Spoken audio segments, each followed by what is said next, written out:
Alors, Chloé, Dumbo, retrouvailles avec Tim Burton, mais retrouvailles aussi avec une icône de Disney. Exactement, donc voilà, on va pas faire un énorme spoil en disant que c'est l'histoire de ce petit éléphanteau qui a de grandes oreilles et qui vole, mais bon, s'il y a quand même une qualité à reconnaître sur ce Dumbo 2019, c'est son effort pour proposer une réinterprétation du classique de 1941 qui était, pour ceux qui ne seraient pas au courant, la plus petite adaptation de Disney, 64 minutes uniquement, donc c'est un film qui est particulièrement court et qui était centré essentiellement sur les animaux. Il n'y avait pas de personnages humains, il n'y avait pas de méchants, donc c'est quand même un certain challenge de réussir à faire une adaptation de ce genre de film en tant que plutôt plus gros blockbuster, mais ça a été assez bien fait parce que cette adaptation c'est tout autant l'histoire de Dumbo que de la famille Holt. Donc nous avons le père Holt qui est un vétéran de 14-18 qui est devenu manchot, et de ses deux enfants Millie et Joe qui sont orphelins de leur mère et qui vont s'attacher au petit éléphant qui sera lui séparé de la sienne tout naturellement. Donc il y a tout un nouvel arc narratif, c'est ce que tu es en train de nous dire. Est-ce qu'il y a d'autres éléments à mettre en avant, ou si ce n'est l'introduction de la composante humaine? Alors c'est pas nouveau, mais en tout cas quelque chose qui a été très très bien géré, c'est la CGI de l'adaptation de Dumbo. Vous pouvez le voir derrière Karel avec les quelques extraits. L'éléphanteau est tellement bien réalisé, on ressent la moindre de ses émotions dans ses grands yeux bleus, c'est absolument fantastique. Dès qu'il est triste, dès qu'il est heureux, on vit avec lui. C'est vraiment une petite merveille d'animation, on ne peut rien dire, la pureté est tellement bien traitée qu'il n'y a pas de mots. Le moindre coup qu'il reçoit, c'est une torture. Moi en tant que spectatrice, ça a été très très difficile à regarder parce que tu vis vraiment le film, tu le ressens et tu te sens mal dès qu'il y a la moindre petite chose qui dérape. Donc c'est loin d'être évident pour le spectateur, on comprend bien. Mais qu'en est-il de Burton dans tout ça? Qu'est-ce qu'il devient dans cette grande équation? On sait que Disney a l'habitude de broyer un petit peu les gens, les auteurs, voilà. À défaut d'avoir sa patte de folie comme dans tous les films, il y a toujours un élément un petit peu méta. Et thématique. Donc, voilà, la thématique, c'est typiquement l'industrie du cinéma en règle générale. On sait très très bien que Burton a des rapports un peu particuliers avec Disney.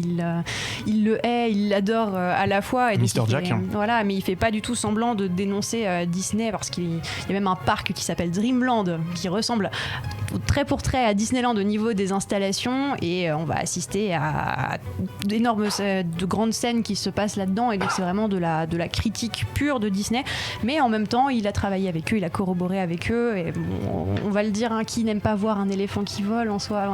On est tous on en tombe tous amoureux, Burton le premier, donc même si il a ses petits différends avec Disney et cette grosse industrie, il a quand même rendu un bel hommage à l'œuvre de 41. Il a peut-être trouvé le bon support pour porter son discours, justement, voilà. la bonne œuvre.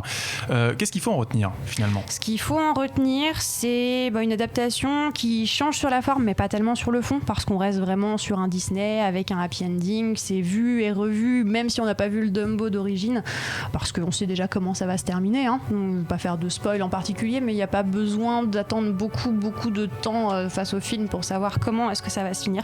La photographie est époustouflante par contre. Il y a vraiment un effort qui a été fait au niveau des costumes, au niveau des effets spéciaux. Burton a d'ailleurs fait très très attention au niveau des effets spéciaux de très très peu utiliser des fonds verts. Il a vraiment voulu essayer de garder un côté cascade, un côté rester vraiment très très fidèle incarné, à lui. Ouais. Voilà, incarné. Il n'a pas voulu jouer la facilité et j'ai envie de le saluer pour ça.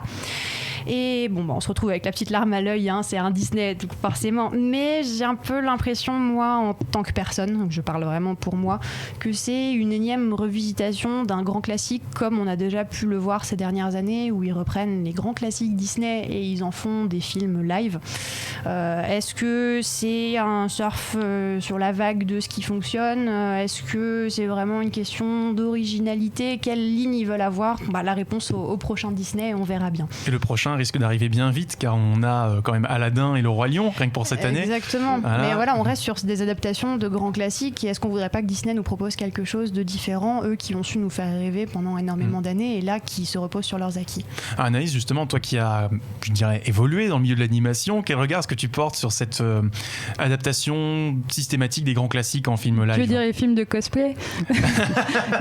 C'est la mode. J'osais pas l'appeler comme ça. Non, c'est la mode, c'est genre on va faire la Belle et la Bête et voilà cosplay. Non, moi je suis ni pour ni contre. Après c'est l'état de l'industrie du cinéma, c'est-à-dire que on surfe sur des choses existantes. Il y a peu de choses qui sont nouvelles finalement. Donc bon, mais à l'intérieur de ça, moi je suis quand même curieuse de voir ce film-là. Parce que, en sachant que j'en ai vu aucun des autres, ni le livre, si j'ai vu La Belle et la Bête, tiens. Parce que j'aime bien. Bon. Mais en fait, moi, je sais que Dumbo, il faisait peur à mes petits camarades, parce que c'est un peu un des films un peu obscurs, oubliés. Et effectivement, il est très vieux. Aussi. Ouais, sombre et aussi. il est sombre parce qu'effectivement, les humains, ils sont là comme un décor, mais il y a une sombre réalité sociale c'est des saltimbanques. Donc voilà, ils amusent les gens, mais en même temps ça picole, c'est un monde qui est dur et tout, et donc on voit ça du point de vue de l'éléphant, mais c'est un monde qui est dur, quoi. Et je trouve que le choix de Burton, c'est une bonne idée. Grégoire, tu voulais réagir ? Oui, d'abord j'ai souri parce que je me souviens absolument plus de la fin de Dumbo, moi, donc j'irai voir et j'aurai pas de spoiler.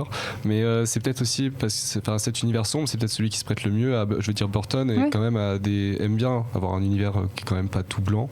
Oui, non, c'est le moins qu'on puisse dire. Voilà, même loin de là, et peut-être que mettre Burton sur un Disney, c'était celui avec c'était le plus favorable, quoi, pour faire un tel projet. Celui-là ou Alice? Oh wait. Ah ouais, oh là là. Non, j'ai pas abordé le terrain épineux. Hein. Je l'avais complètement oublié. Ils ont refait la scène avec les éléphants quand Dumbo est un petit peu pété et que c'est en mode purée LSD. On dirait qu'il y a... Alors, il y a un très très beau clin d'œil. Cette D'accord. scène avec les éléphants. Parce que cette scène était terrifiante quand si t'étais tu vas enfant. le voir, elle est aussi fascinante que, un petit peu. Dans le film, tu C'est comprends pas trop. surréaliste. Voilà, et c'est très surréaliste. Quand t'es gosse, mais cette esthétique-là, c'est choquant. Mais là, en fait. ils l'ont tellement bien réalisée, elle est magnifique. Ok, cool. Alors sur le chat, on a Kevin Elarbi qui nous dit: n'oublions tout de même pas que la deuxième heure est une suite et non une revisitation du premier, et donc qu'effectivement il y a l'objectif d'apporter, tu l'as d'ailleurs rappelé, un nouvel arc avec beaucoup plus de personnages humains. Et puis question spéciale, à mon avis on a répondu à ta question, est-ce qu'il reste sur la logique de on revient sur une métacritique?